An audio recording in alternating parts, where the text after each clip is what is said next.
Welcome to the AEW Dynamite post show. It's your boy ABE from DET. I'm that bald bro for the NYC.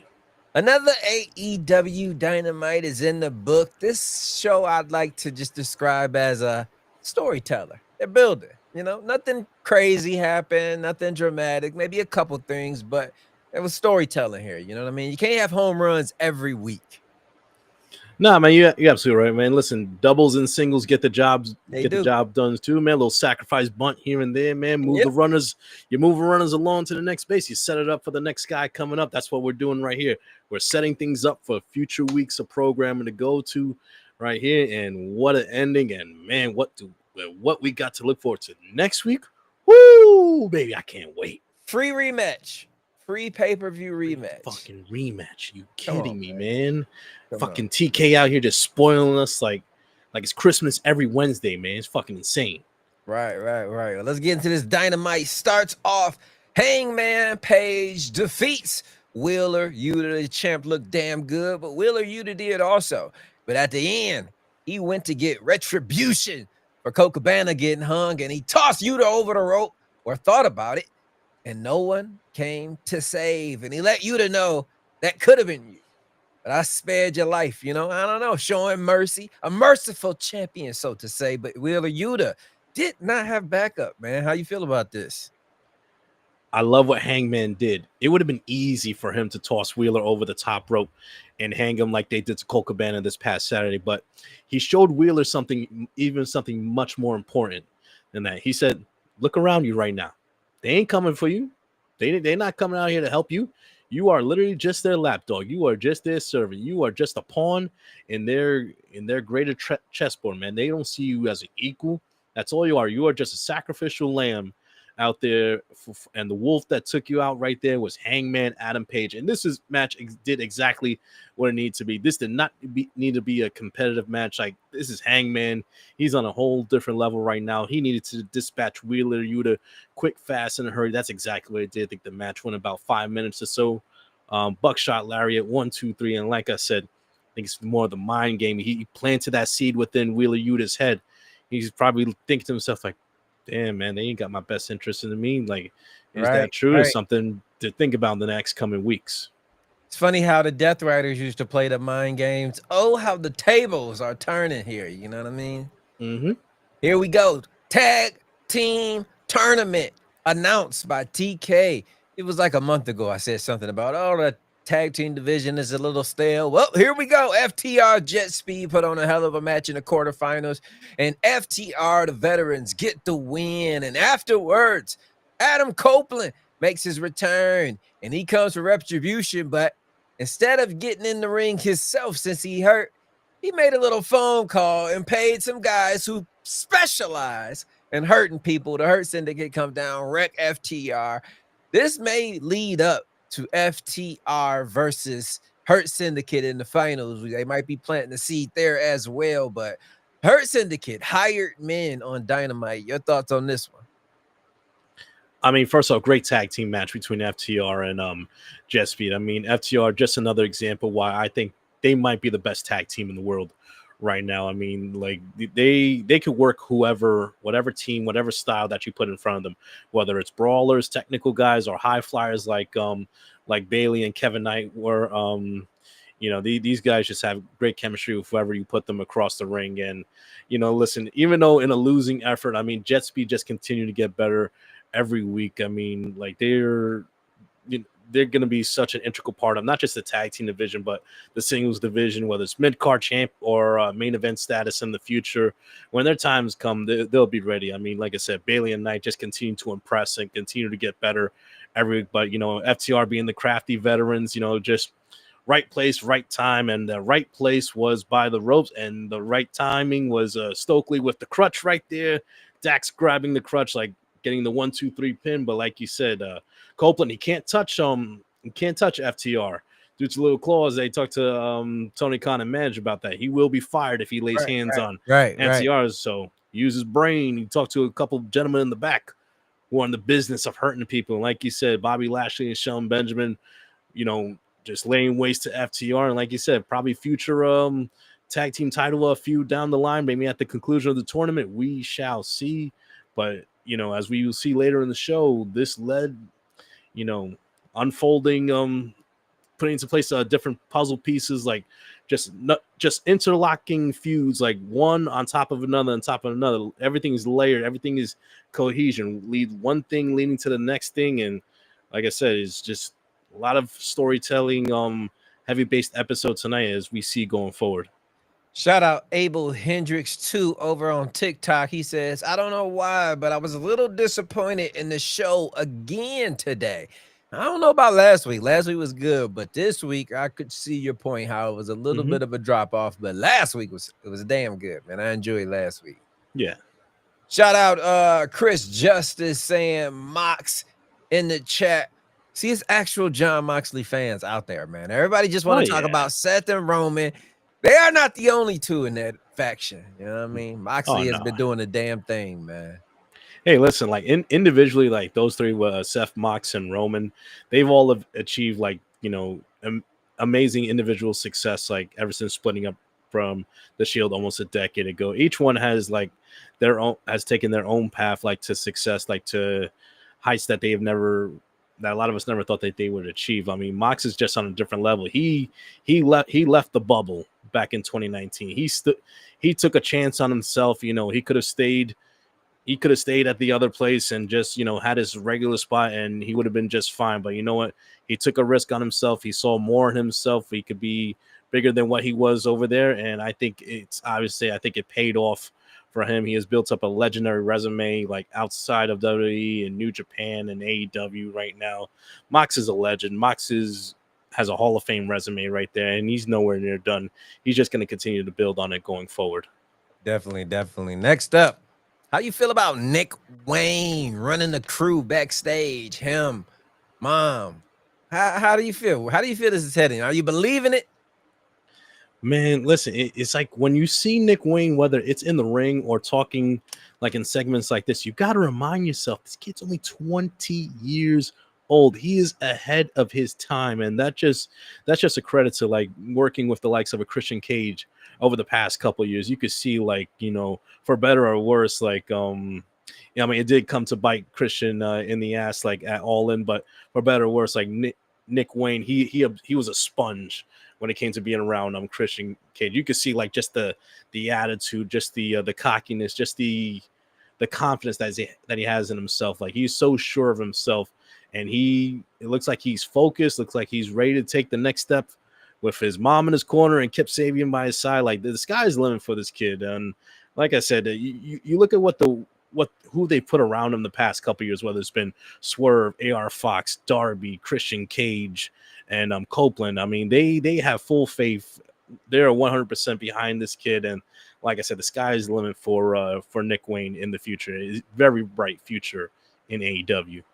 Couple more people in the chat. Shout out Chuko over on TikTok saying it was disjointed show, back-to-back bad shows. Man, we get some heat in the chat. But Dynamite, but Swift Kid 20 come back for the rebound saying solid Dynamite show over there on TikTok. Ups and downs. Well, let's get to the next one. See how they feel about this. Backstage, MJF gets a little snappy with Bobby Lashley in the Hurt Syndicate, and Bobby wasn't having it. Slammed him up against the locker and told him he's out of the Hurt Syndicate. MJF just don't know when to shut the hell up, bro.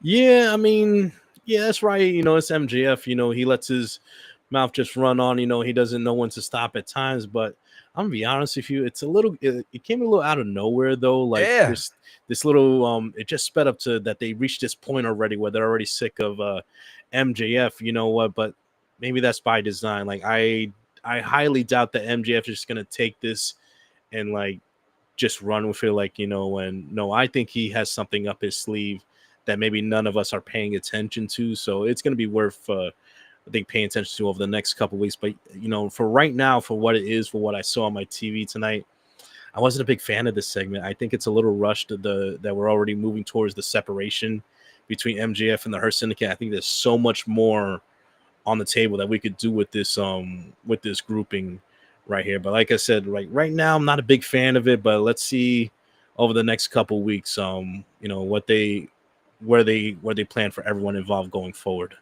Definitely. Next up after that sad moment, man. Oh, excuse me. Will Osprey, Tony Schiavone in the ring, and he announces that his back is jacked and he cannot compete. But when he comes back, he lets it be known the Death Riders are first on his list. This is sad. He said that he would be back by Forbidden Door. So hopefully that stays the case. Everything goes according to plan. Wishing the best for Osprey. The back as a wrestler, when that goes early, is downhill from there. But your thoughts on this one? Yeah, man. I mean, listen, you could tell by Osprey's body language walking to the ring, or even when he gets in the ring, like you could just tell, like the look on his face and his body language, that we're about to hear the worst news possible. But I mean, listen, is it great news? No, but it's not the worst thing in the world, because I mean, Forbidden Door is is a month away, so about 4 weeks or so. So like I said, hey, best case scenario, I guess, for, like you said, for a couple of slip disc in his back, So if 4 weeks is the worst, then like I said, just rest up, heal up. I mean, this man has since day one in being AEW, he has put his body through the ringer. I mean, he has put on some amazing matches, like all around the world, and every match he gives 110%. But if anyone needs a break, who deserves a break, it's Will Osprey. So the next 4 weeks, I mean, listen, that's just how stacked this AEW roster is. They can survive like a decent amount of time without Osprey, and they'll hit the ground running just fine. But yeah, man, like I said, luckily it's only for a few weeks, a month at most, and hopefully he's good to go by Forbidden Door. Definitely. Next up, we get a segment backstage with the light-skinned Kingpin himself and his henchman, the Gates of Agony, looking like money. Why? Because they just won 200 racks, and they're not going to blow it like some dumbasses. They're reinvesting in themselves. It's going to be interesting to see how they spend this money, but knowing how Kingpins move, it's going to be a wise move, man. Definitely. Your thoughts on this segment and King Ricochet and the Gates of Agony? I love the segment. I mean, listen, Rico with the GOA. I mean, like I say, you look at him on the screen, not just the 200K that they won, they look like money in general. Like whatever they're going to do going forward, I mean, they're money. Like I said, singles, tag, trios, whatever they do, they are poised for success right now. And everyone involved, I think, is going to come out better from this working relationship together. And like I said, all three of them together, it just seems like a seamless fit, a seamless transition. Like this was meant to be. I'm so happy for the Gates of Agony. We talked these guys up for a while, that these guys have just improved every month this year, and they just needed that one shot, that one opportunity to stand out. And like pairing them with Ricochet was a stroke of success from TK and AEW. And like I said, I can't wait to see what they got going forward. I think sooner rather than later, Rico and the GOA, they're gonna have nice gold around their waists. They're gonna be running the show pretty soon in AEW, whether you like it or not. Definitely. I'm gonna tell you about something else. We always talk about male factions, but there's a female faction developing in AEW, and it's dark, it's dangerous, and it's Julia Hart, Blue Sky, and Techla. This is a goddamn force. The vignette, the darkness, just the hell that I think that they are trying to warn everyone that they are about to bring. I am believing. Get the hell out the way of this group, man. They're on fire right now. Your thoughts on what this could become, Bald Bro? It could be the start of something good. I mean, I think this trio fits perfectly together, with Hart, Blue, and Techla all together. I mean, they just click together. I think they have that great spooky, like scary vibe. Like, it feels like, I think when they're all in the ring together, they'll be a force to be reckoned with. So the entire women division, whether it's tag action, singles, trios, whatever they got planned for them, they are going to be a force to be reckoned with. And I mean, like I said, it just fits perfectly with all of them. I mean, like I said, whether they're, listen, Queen Amanada already has her hands full with Techla. I mean, those two are the definition of on site. I love when those two get in the ring together, but now she got to worry about the other spooky sisters in Sky Blue and Julia Hart right there. So we'll see what happens in the future. But I'm loving the presentation. I'm loving the grouping of all three. And you know what? I think nothing but good things for all three of them in the future. Definitely. Next up, we get a eliminator match between Starks and Storm gets the win, but afterwards Athena comes down to the ring after Starks hit Tony with the title, laying her out. They jump her and you think that she's about to cash in, but nah. Alex Windsor comes down to the ring to make the interruption. No cash in tonight on Dynamite for Athena, but they're building it up nice when it happens. I got a feeling Athena might be the next AEW Women's Champion. Your thoughts on this, man? I mean, first off, great match between Starks and Storm. I mean, you know, we talked about it with Nick Wayne earlier in the show. Another one, Billy Starks. This is another talent that you have to remember that she's only 20 years old. She is, as young as she is already showing so much promise, you know, in that AEW Women's division. I mean, she is so far ahead, like as far as her progress goes, like her in-ring wise, her psychology, her selling, just the way she moves in the ring. Like you would think she's a 10-20 year veteran with the way that she moves in there. I mean, and it doesn't hurt that you're also in there with one of the greatest wrestlers in the world in Toni Storm, but she held her own. And I love the production work. I love the camera work where you'll see Starks is on top, but you see in the backdrop on the balcony, you see Athena up there. She kind of looks like, you know, a little puppet master up there. She's telling Billy what she wants her to do without telling her. Like just that look, that gaze, those moments of like just worry in the match where she's looking nervous, she's looking stressed when Billy is down, you know, for the count. But you know, Tony pulled it out in the end. Like I said, this close to looking like maybe cashing in that contract, but Windsor comes in for the save. This Saturday Night Collision, we get Windsor versus Athena for the Ring of Honor Women's World Title. And you know what? Nine times out of 10, I would say Athena. This would be easy money for her, but I don't know. Listen, Windsor just. I'm not saying yeah, but you know, I say don't be surprised. Listen, Windsor, you know, new talent on the block, you know, talk about making a major statement in that women's division. Yeah. And, you know, listen, Athena has her eyes on Toni Storm. And sometimes when you have your eyes on this prize, you're not paying attention over here. So, hey, we'll see what happens. I think Athena will pull it off. I say, listen, man, crazier things have happened in the world of professional wrestling. The forever champion, over 1,000 days as Ring of Honor Women's Champion, maybe the most decorated ROH champion of all time. Don't be surprised if her time is up on this Saturday night. We're going to look forward to that. And if it happens, I'm bringing up this clip and saying this man's was a psychic. Next up, Swerve defeats Hisero. This was a great match. I wish it wasn't a DQ, but the Don Callis family comes down, interrupt. Swerve, he gets a little back up, but out of nowhere comes Okada, lays him out with a chair, setting up that feud that we last week said cannot wait till it starts to happen, and it's brewing already. Okada, Swerve coming soon to a ring near you. But your thoughts on this? Great match between Hisero and Swerve. Like I love the contrasting styles between these two. I mean, we know Hisero is one of the best ground technicians in all of wrestling. I mean, he knows about 1,001 moves, you know, holds, submissions, whatever. Swerve had to be on his game tonight. It's a different type of opponent that he's not really used to, but you know, he's experienced, so he was able to navigate through the field okay, but a couple close finishes. And I actually like the disqualification finish because, you know, listen, Hisero is in line to challenge Bandito for the ROH men's title. So you don't want him eating the pin. You don't want Swerve eating the pin because he's about to go in a feud with Okada. So I think this is a perfect scenario where a DQ finish is actually warranted right there. And like you said, Okada coming out of nowhere with the steel chair, looking like he had the upper hand, but Swerve with the headbutt gets him out of there and standing tall right there. You know, if and when we get this feud, we shall see. Kind of hard to tell because, you know, we got Forbidden Door season. I don't know, maybe All Out in Toronto. You know, we got a couple months to go.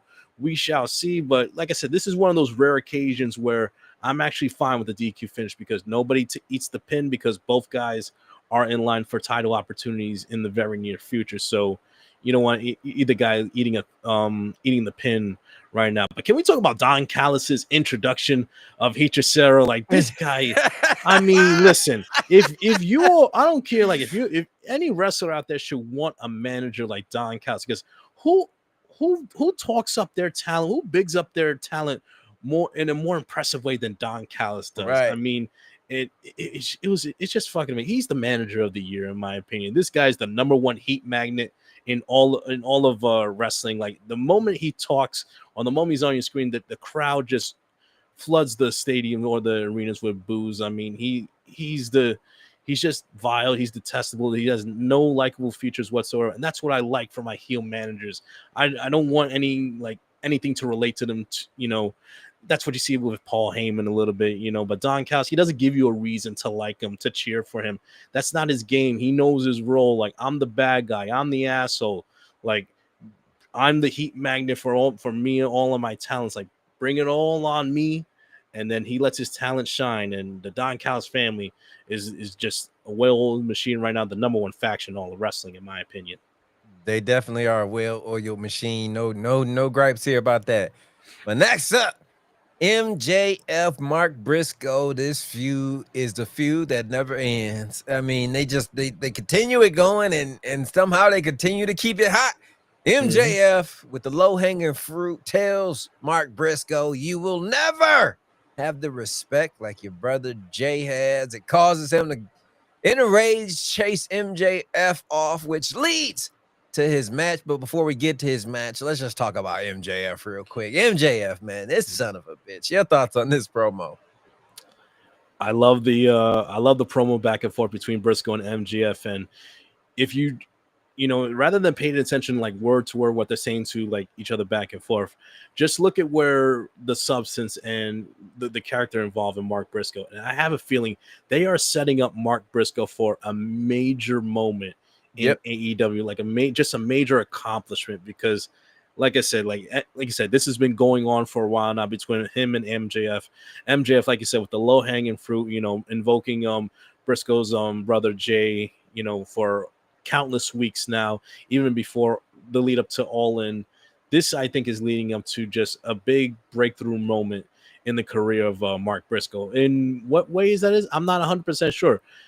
I think we will get another one-on-one match between those two down the line.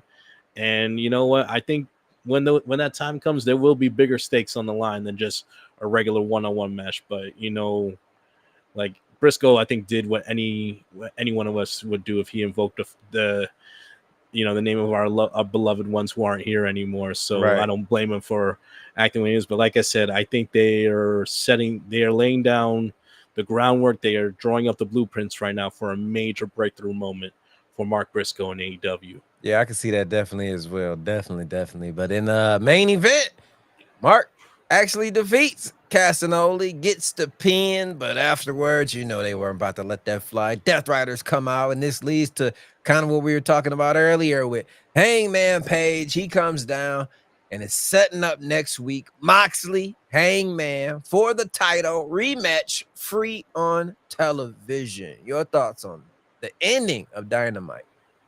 Yeah, let's go straight to the ending. I mean, it was a good match between Briscoe and Claudio. Very hard hitting. Them damn chops, man. Listen, I don't think I could take one of them and stand on my feet, man. That's one of those points where I'm glad I'm just a fan. I don't want to get in the ring. I don't want to take one of them chops and slaps. I'm good, but let's just go straight to the end. Hangman and Mox like in the ring, and Mox, he wants his title back and all that. And Hangman coming out there by himself, walks straight into the ring, looks him face to face, and says, "You know what? Let's do it again, one-on-one. But this time, besides the referee, everyone is banned from ringside. So this right here, no gimmicks, no Texas death match, no plunder, no weapons, no nothing. It is one-on-one, no bullshit involved, no weapons, no help from the outside.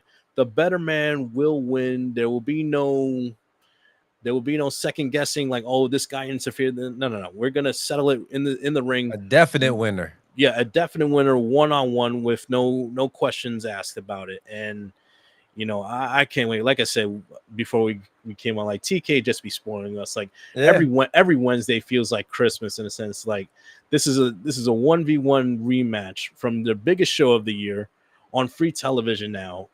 I mean, Hangman Adam Page, John Moxley, like 2 day 1 guys and 2 guys who just feel like they fight forever. They have done everything that they possibly could do to another human being, and they are still standing and they still come back for more.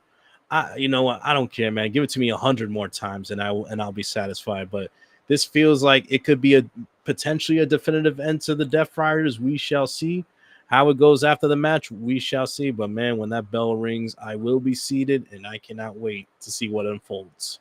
Man, we got a comment from X from Miguel saying, "Do we sense a possible reunion of the Pinnacle with MJF and FTR? I am all for that. If that's where we headed, sign me up. How you feel about that?"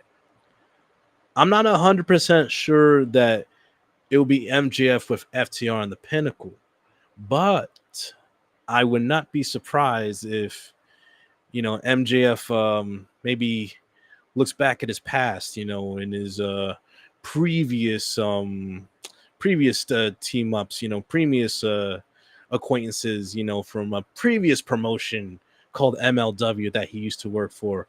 A couple of old friends, that they created a dynasty with, maybe a certain Hammerstone and Richard Holiday, might come into the fray, and maybe we get that reunion after, when MJF does go for the gold, or you would rather that over the Pinnacle?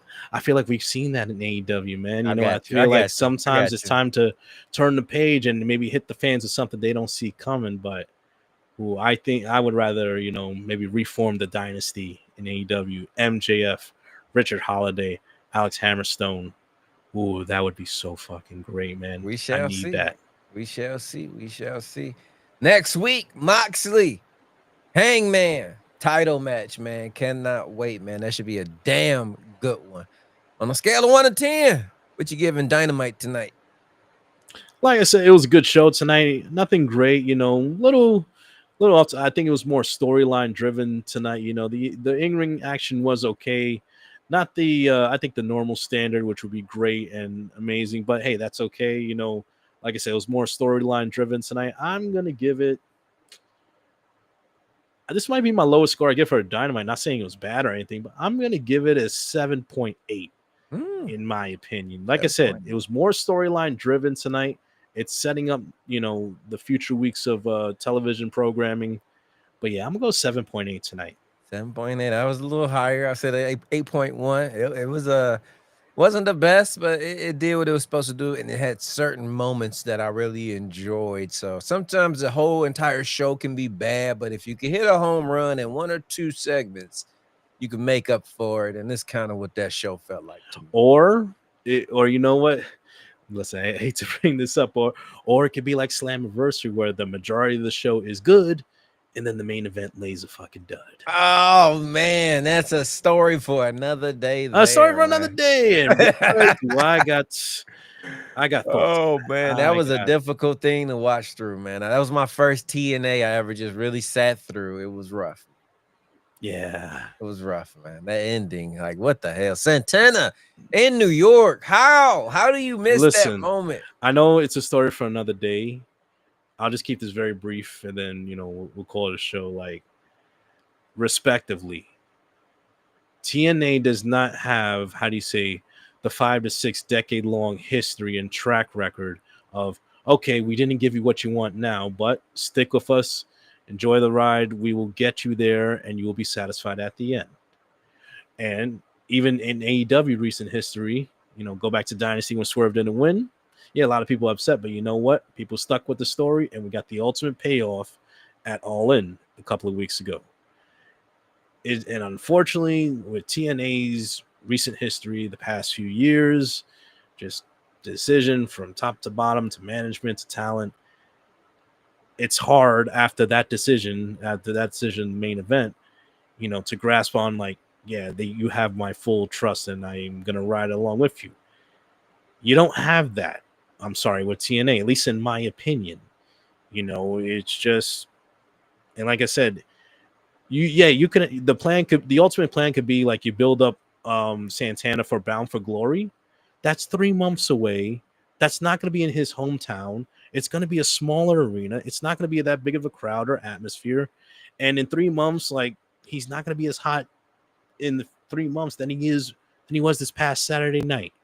That's just my opinion. Like, I mean, you know, sometimes you got to read the room, and the old saying, you got to strike when the iron is hot. You know, you got to take advantage of that moment there, because there's no guarantee in 3 months that moment will feel the same going forward. And like I said, unfortunately, fair or not, TNA does not have the track record where you stick with them the long game and they will come through in the end. You know, I hear people say, "Oh, that's not fair. That's not fair." Hey, fair is where you ride the Ferris wheel and eat cotton candy. Okay, fair, that's the only fair I know. All right. God damn, Bald Bro, got you. All right, Man. Got you. Shout out EDF Hand saying love the podcast, and how's everyone doing? Man, we are doing damn good. Damn Doing good. Can I great. explain to them why we are doing good? Ladies and gentlemen, if you didn't see the commercials already, make sure September 20th, if you are in the area of Toronto, Canada, specifically Scotiabank Arena, where the Toronto Maple Leafs play, you will see not only myself and Bald Bro, but the entire Holy Shhh Podcast. Minx is flying in from Texas. Me, Coach Chuck, Ron T, driving from Detroit, and Bald Bro flying in from New York. We will all land touchdown, all out Toronto. This is going to be a hell of a time. Hey, Ricochet, yo, let's link up drinks, man. On us. Let's do it. Oh, my God. Cannot wait. Drinks or Tim Hortons or whatever, man. Like, this is my second time going to Toronto. Can't wait. Listen, just be prepared. That Toronto crowd is fun to be a part of, man. It's going to be an experience. I cannot wait. Like Abe said, if you are going to be in the Toronto area for All Out September 20th, just follow us on all of our socials. We'll keep you updated with whatever plans we're gonna be doing. And yeah, man, it's gonna be a time to be had. That Saturday night. Definitely. Let's talk about group chat wrestling before we get out of here, Bro. What's popping? Group Chat Wrestling Podcast. Follow us on TikTok and Instagram and Twitter as well. GW Podcast UK. We upload about 3 to 5 clips for every episode we do. You could find us on YouTube, Spotify, Apple Podcasts, and all podcast platforms. Like I said, we're 55 episodes strong. We're going stronger. We're getting better with every week. So yes, please support Group Chat Wrestling Podcast. Like I said, thank you for your continued support. Definitely. Next time you guys will see us will be AEW Collision. Until then, it's your boy ABE from DET. And that Bald Bro from the NYC. You guys been tuning in to the AEW Dynamite Holy Shhh Podcast post show.